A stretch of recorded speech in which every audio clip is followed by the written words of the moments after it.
अस्सलाम वालेकुम dear student. आज हमने 10th क्लास की जो केमिस्ट्री है इसका चैप्टर नंबर 18 सॉल्ट्स इसे मुकम्मल तौर पर हमने पढ़ लिया है और हर क्वेश्चंस को डिस्कस भी कर लिया है।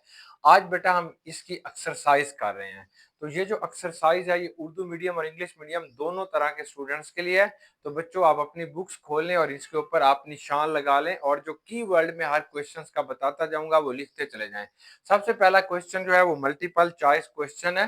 तो यहाँ पे हमें 4 बेस दिए गए हैं। Which base is not soluble in water, तो इनमें से कौन सा बेस पानी के अंदर हल नहीं होता। तो याद रखना कि ऐसी साल्ट ऐसे चीजें जिसके अंदर सोडियम और पोटाशियम होगा वो सारे के सारे पानी के अंदर हल हो जाते हैं। तो यहाँ पे 3 साल्ट ऐसे हैं जिसमें सोडियम और पोटाशियम है, एक ऐसा है जिसमें मैग्नीशियम है, तो ये बी आएगा, मैग्नीशियम हाइड्रोक्साइड इज इनसॉल्युबल। तो ये बी ऑप्शन ठीक होगा। नेक्स्ट बेटा आपके पास आएगा the shape of crystal of sodium chloride, इसकी क्रिस्टल की शक्ल कैसे होती है, तो ये क्यूबिक होगी, ये ए ऑप्शन ठीक है। नेक्स्ट एमसीक्यूज नंबर 3 है कि which salt are always soluble in water, पानी के अंदर कौन से साल्ट हमेशा हल हो जाते हैं। ये नाइट्रेट्स हैं, क्लोराइड्स हैं, सल्फेट हैं या कार्बोनेट हैं। तो हमने पढ़ा था कि नाइट्रेट्स जो होते हैं वो सारे के सारे पानी में हल हो जाते हैं। नेक्स्ट आएगा बेटा question number 4, which salt is form when marble pieces, जब आपने चूने के पत्थर को नाइट्रिक एसिड से रिएक्ट कराते हैं तो कौन सा साल्ट बनेगा। तो ये आपसे कहना क्या चाहता है, ये कैल्शियम कार्बोनेट को बेटा जब आपने रिएक्शन करा देना है किसके साथ है, नाइट्रिक एसिड के साथ जब आप रिएक्शन कराते हैं तो बताएं कौन सा साल्ट बनेगा। तो हम जानते हैं ये कैल्शियम नाइट्रेट बनेगा, कैल्शियम नाइट्रेट प्लस वाटर। तो ये कैल्शियम नाइट्रेट यानी बी ऑप्शन ठीक है। नेक्स्ट आपके पास आएगा water insoluble salt is a, पानी के अंदर इनमें से कौन सा साल्ट जो है वो इनसॉल्युबल है। तो आपने कहना है ये कैल्शियम सल्फेट, ये जो कैल्शियम सल्फेट होगा वो एक हमारे पास क्या होगा, इनसॉल्युबल साल्ट है। अब हमारे पास ना शॉर्ट क्वेश्चंस आ रहे हैं, इन शॉर्ट क्वेश्चंस को हम सॉल्व करते हैं। तो पहला शॉर्ट क्वेश्चन जो है वो 18.1 है कि which factors are responsible from the strength of electrostatic forces between ions. कि अब आपके पास कोई भी जो आयनिक कंपाउंड है जैसे NaCl है, तो NaCl में सोडियम आयन और क्लोराइड आयन इतने ज्यादा स्ट्रांगली एक दूसरे के साथ क्यों अटैच हैं, कौन सी चीज इसके लिए बेटा रिस्पांसिबल है। नंबर 1, एक तो इनके ऊपर चार्ज होता है, चार्ज कितना होगा, और नंबर 2 बेटा इनके अंदर डिस्टेंस, डिस्टेंस कितना होता है। ये दो फैक्टर जो होते हैं वो इसके ऊपर असरअंदाज करते हैं। अगर डिस्टेंस कम होगा तो हमारे पास ये फोर्सेस स्ट्रांग होंगी, अगर डिस्टेंस ज्यादा होगा तो ये फोर्सेस क्या होंगी बेटा, वीक होंगी। तो यही वजह है कि सोडियम क्लोराइड जो होता है इसके अंदर strong electrostatic force of attraction है पाई जा रही है। नेक्स्ट बेटा हमारे पास आ रहा है कि is lead chloride soluble in water, क्या आपके पास लेड क्लोराइड जो होता है ये पानी में हल हो जाता है। PbCl2 को अगर आपने पानी के अंदर डालते हैं, ये वाटर है इसके अंदर जाके डालते हैं तो ये हल हो जाएगा। तो इसकी पहली बात यह है कि अगर आपके पास ये पानी कोल्ड है, मतलब ये पानी आपने ठंडा पानी लिया हुआ है, तो दैट इज इनसॉल्युबल, ये कभी भी बेटा इसके अंदर हल नहीं होगा। अगर आप इस पानी को गर्म कर रहे हैं, वार्म कर रहे हैं, इसका टेम्परेचर इंक्रीज करते हैं तो गर्म पानी के अंदर लेड क्लोराइड की सॉल्युबिलिटी जो होती है वो इंक्रीज हो जाती है और ये थोड़ा बहुत पानी के अंदर क्या हो जाएगा, हल हो जाएगा, लेकिन ठंडे पानी में बिल्कुल भी हल नहीं होगा। Which lead salt are insoluble in water, वो कौन से लेड के सॉल्ट होते हैं जो पानी के अंदर हल नहीं होते। तो वो बहुत सारे हैं, जैसे आप बता दोगे लेड क्लोराइड जो होता है ये भी पानी में हल नहीं होता, लेड आयोडाइड होता है ये भी पानी में हल नहीं होगा, लेड सल्फेट होगा ये भी बेटा पानी में हल नहीं होगा, और लेड क्रोमेट जो होगा ये भी पानी के अंदर हल नहीं होगा। ये बहुत सारे सॉल्ट हैं जो इसके अंदर हल नहीं होंगे। नेम टू इनसॉल्युबल कार्बोनेट, ऐसे दो कार्बोनेट के नाम बताएं जो पानी में हल नहीं होते। तो सिर्फ सोडियम, पोटाशियम और अमोनियम के अलावा बाकी सारे कार्बोनेट पानी में हल नहीं होते। तो कौन से बता दोगे, जैसे कैल्शियम कार्बोनेट है ये भी पानी में हल नहीं होगा, मैग्नीशियम कार्बोनेट जो होता है ये भी पानी में हल नहीं होगा, बेरियम कार्बोनेट अगर बेटा आप लेंगे तो ये भी पानी में हल नहीं होगा, स्ट्रोंशियम कार्बोनेट लेंगे तो ये भी पानी के अंदर हल नहीं होगा। नेक्स्ट बेटा आपके पास क्वेश्चन आ जाता है what is crystal lattice. Crystal lattice क्या होते हैं, आमतौर पर इन आयनिक कंपाउंड, ये जो बेटा हमारे पास आयनिक कंपाउंड होते हैं, आयनिक कंपाउंड होते हैं, इन आयनिक कंपाउंड आयंस, ये जो आयनिक कंपाउंड होते हैं इनके अंदर बेटा क्या होंगे, आयंस होंगे। अगर आपके पास आयनिक कंपाउंड के अलावा कोई कंपाउंड है जो एटम्स पर मुश्तमिल है या पार्टिकल पर मुश्तमिल है तो इन ionic compound ions are arrange, ये जो आयंस होते हैं ये बेटा आमतौर पर अरेंज्ड होते हैं। कैसे अरेंज होते हैं, in three in a regular एक खास तरतीब के साथ रेगुलर रिपीटिंग अपने आप को बार बार रिपीट करते हैं इन थ्री डिमेंशनल यानी तीनों एक्सिस के साथ, तीनों डिमेंशनल के साथ ये अपने आप को बेटा अरेंज करते हैं। That is known as a crystal lattice. तो इसको बेटा आपने क्या कहते हैं? क्रिस्टल लैटिस कहते हैं। इसकी आसान डेफिनेशन ये होती है कि three dimensional arrangement of ions in ionic compound is called crystal lattice. तो आप कहेंगे थ्री डायमेंशनल, ये थ्री डायमेंशनल यानी तीनों डिमेंशनल के साथ अरेंजमेंट ऑफ आयंस। तो अरेंजमेंट ऑफ आयंस के, ये जो आयंस होते हैं इनकी जो अरेंजमेंट होगी इस कॉल्ड क्रिस्टल लैटिस। तो आपने बेटा इसे क्रिस्टल लैटिस का नाम देते हैं, ये क्रिस्टल लैटिस कहलाएगा। नेक्स्ट आपके पास अब कंस्ट्रक्टेड रिस्पांस क्वेश्चन आ जाते हैं। पहला कंस्ट्रक्टेड रिस्पांस क्वेश्चन ये है कि why melting point of ionic crystal are generally higher, कि ये जो आयनिक क्रिस्टल्स होते हैं इनके मेल्टिंग पॉइंट क्यों ज्यादा होते हैं। जैसे सोडियम क्लोराइड है, इसका जो मेल्टिंग पॉइंट है बेटा वो 801 डिग्री सेंटीग्रेड है। इतना ज्यादा क्यों है? तो आप कहेंगे कि ये जो इनके आयंस हैं, सोडियम आयन और chloride ion, they have a strong electrostatic force of attraction. तो इसके अंदर स्ट्रांग, बड़ी ताकतवर किस्म की इलेक्ट्रोस्टैटिक फोर्स ऑफ अट्रैक्शन पाई जाती है, फोर्स ऑफ अट्रैक्शन।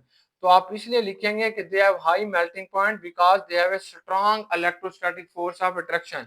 ये जो सोडियम और क्लोराइड आयन है वो एक दूसरे के साथ इतने टाइटली बॉन्डेड होते हैं कि आप इनको ब्रेकअप नहीं कर सकते। दूसरा, ये एक लैटिस बनाते हैं, मतलब ये सोडियम आयन होगा, ये क्लोराइड आयन होगा, फिर ये सोडियम आयन होगा, ये क्लोराइड आयन होगा, ये सोडियम आयन है, ये क्लोराइड आयन है। तो इन लैटिसेस को आप तोड़ नहीं सकते। Due to this reason they have a high melting point. Next आएगा कि why ionic solid exist in a solid state, ये क्यों सॉलिड स्टेट के अंदर पाए जाते हैं? क्योंकि बेटा वही जवाब दोबारा लिखेंगे, बिकॉज दे हैव स्ट्रांग, क्योंकि इनके दरमियान में क्या होगी? स्ट्रांग इलेक्ट्रोस्टैटिक, इनके दरमियान में बेटा strong electrostatic force of attraction, force of attraction होती है अमंग आयंस, अमंग आयंस। तो इनके आयंस के अंदर strong electrostatic force of attraction होगी, इसलिए ये सॉलिड स्टेट के अंदर पाए जाते हैं। नेक्स्ट बेटा हमारे पास आता है how calcium sulphate is prepared in lab, कि अगर आप कैल्शियम सल्फेट को लैब के अंदर तैयार करना चाहते हैं तो कैसे तैयार करेंगे? तो इसके लिए बेटा आपने क्या करना है, कैल्शियम क्लोराइड को ले लें और साथ सोडियम सल्फेट को ले लें। तो ये डबल डिस्प्लेसमेंट रिएक्शन होगा, ये इधर आ जाएगा, सल्फेट इसकी जगह चला जाएगा। तो it can be form calcium sulphate plus sodium chloride. तो ये इक्वेशन अपनी बुक पे लिख लें। तो इस तरीके से आपने यहाँ पे कैल्शियम सल्फेट को तैयार कर लेंगे। Compare the melting point of NaCl with MgCl2। तो NaCl जो होता है इसका मेल्टिंग पॉइंट ज्यादा होगा किससे बेटा? MgCl2 से। क्यों ज्यादा होगा? क्योंकि ये जो NaCl है ये प्योर आयनिक कंपाउंड है। ये आपके पास क्या होगा? प्योर आयनिक कंपाउंड, यानी खालस किस्म का आयनिक कंपाउंड है। मैग्नीशियम क्लोराइड जो होता है it has a ionic character, it has a covalent character, इसके अंदर थोड़ा कोवलेंट करेक्टर आ जाता है, इसलिए बेटा हम इसे कहते हैं कि इसका मेल्टिंग पॉइंट ज्यादा होगा, जबकि मैग्नीशियम क्लोराइड का मेल्टिंग पॉइंट क्या होगा? कम होगा। नेक्स्ट आता है कि how can you prepare pure crystal of copper sulphate, कि कॉपर सल्फेट के आपने प्योर क्रिस्टल कैसे तैयार करते हैं? तो यहाँ पे आपने कॉपर ऑक्साइड को लेंगे, ये बेस है हमारे पास, और इसका आपने रिएक्शन करा देना है सल्फ्यूरिक एसिड के साथ। जब ये रिएक्शन होगा तो it can be form copper sulphate. तो यहाँ पे कॉपर सल्फेट बनेगा प्लस बेटा वाटर बनेगा, ये आपके पास साल्ट है, और ये क्या होगा बेटा? पानी आ गया।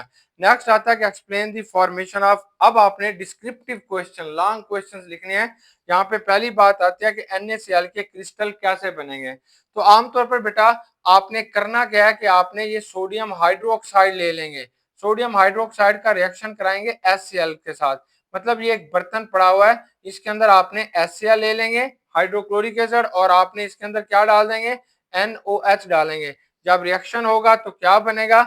NaCl बनेगा प्लस वाटर बनेगा। अब बेटा आप इसे हीट करेंगे तो ये पानी जो होगा इस बर्तन से उड़ जाएगा, वेपोरेट हो जाएगा, बाकी इस बर्तन के अंदर क्या बच जाएगा? सिर्फ NaCl बाकी बच जाएगा। तो इस तरीके से आपके पास सोडियम क्लोराइड जो होगा वो यहाँ पे तैयार हो जाएगा। नेक्स्ट आपके पास आता है explain method of preparation of two soluble salt, के आपने मेथड बताने हैं, कोई भी बता दें। ये ऊपर वाला दोबारा लिख सकते हैं, NOH है प्लस HCl है, तो it can be form NaCl बनेगा प्लस बेटा आपके पास क्या बनेगा? वाटर बन जाएगा। इसके अलावा आप मैग्नीशियम का रिएक्शन देख लें, मैग्नीशियम प्लस H2SO4 है, इसे पानी के साथ हल कराएं तो ये मैग्नीशियम सल्फेट बनेगा, प्लस बेटा क्या बन जाएगा, वाटर बन जाएगा। या आपने सोडियम कार्बोनेट का बना लें, यानी NOH है, सोडियम हाइड्रोक्साइड है, इसका आपने रिएक्शन किसके साथ करा देना है, इसका रिएक्शन बेटा आपने कार्बोनिक एसिड के साथ करा दें, H2CO3 के साथ करा दें। जब ये इसके साथ रिएक्शन करेगा तो ये Na2CO3 बनेगा, प्लस बच्चों वाटर बनेगा, प्लस क्या बनेगा, कार्बन डाइऑक्साइड बनेगा। सोडियम कार्बोनेट जो होता है ये एक सॉल्युबल साल्ट है। हाउ साल्ट आर प्रिपेयर्ड, यानी ये साल्ट कैसे प्रिपेयर करने हैं। पहला आपके पास आएगा K2SO4, क्यूप्रेस क्लोराइड आएगा और कैल्शियम क्लोराइड आएगा। तो पहला पहला है K2SO4 कैसे तैयार करोगे। ये K2SO4 बेटा हम तैयार करना चाहते हैं तो इसके लिए बहुत आसान है कि आपने पोटेशियम हाइड्रोक्साइड को लेंगे और इसका रिएक्शन बेटा सल्फ्यूरिक एसिड के साथ आपने करा देना है। जब रिएक्शन होगा तो it can be form K2SO4 बनेगा, प्लस बच्चों ये वाटर बनेगा, ये साथ क्या बन जाएगा, वाटर बन जाएगा, 2H2O वाटर बन जाएगा। नेक्स्ट आपने तैयार करना है cuprous chloride, CuCl2 cuprous chloride तैयार कीजिए। तो इसके लिए आपने क्या करें, कॉपर ऑक्साइड ले लें, किसके साथ रिएक्शन कराएं, HCl के साथ रिएक्शन कराएं। तो क्या बनेगा, CuCl2 क्यूप्रेस क्लोराइड बनेगा, प्लस वाटर बनेगा। अब तीसरा साल्ट क्या है, कैल्शियम क्लोराइड। कैल्शियम क्लोराइड को आपने तैयार करना है, कौन सा आपने इसके साथ रिएक्शन कराएंगे, तो यहाँ पे कैल्शियम कार्बोनेट को ले लें, CaCO3 को ले लेंगे, किसके साथ रिएक्शन कराएंगे, हाइड्रोक्लोरिक एसिड के साथ। क्या क्या बनेगा, कैल्शियम क्लोराइड बनेगा, प्लस बच्चों वाटर बनेगा, प्लस क्या बनेगा, कार्बन डाइऑक्साइड बनेगा। लास्ट क्वेश्चन है कि which salt are soluble in water and which are not. पानी के अंदर कौन से साल्ट जो होते हैं वो हल हो जाते हैं और कौन से साल्ट हल नहीं होते। तो सोडियम, आप बताओगे कौन से साल्ट पानी के अंदर हल हो जाते हैं, कौन से हल नहीं होते। तो सॉल्युबल साल्ट क्या होते हैं, तो बेटा ऐसे सॉल्युबल साल्ट वो होते हैं जिसके अंदर सोडियम या पोटेशियम के साल्ट बता दें, कोई बता दें, NaCl बता दें, KCl बता दें, Na2CO3 बता दें, सोडियम कार्बोनेट बता दें, पोटेशियम कार्बोनेट बता दें, सोडियम सल्फेट बता दें, और बच्चों आपने पोटेशियम सल्फेट बता दें, आपने सोडियम बाइकार्बोनेट बता दें, ये सारे साल्ट हल हो जाते हैं।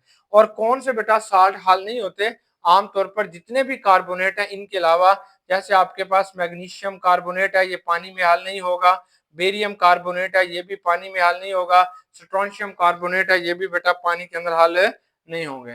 तो ये सारी एक्सरसाइज हमने कर ली, आपके फाइनल एग्जाम में यहीं से बेटा क्वेश्चन आएंगे और इन क्वेश्चंस को आप नोट कर लीजिएगा। बेस्ट विशेष, गुड लक बेटा, अल्लाह हाफिज।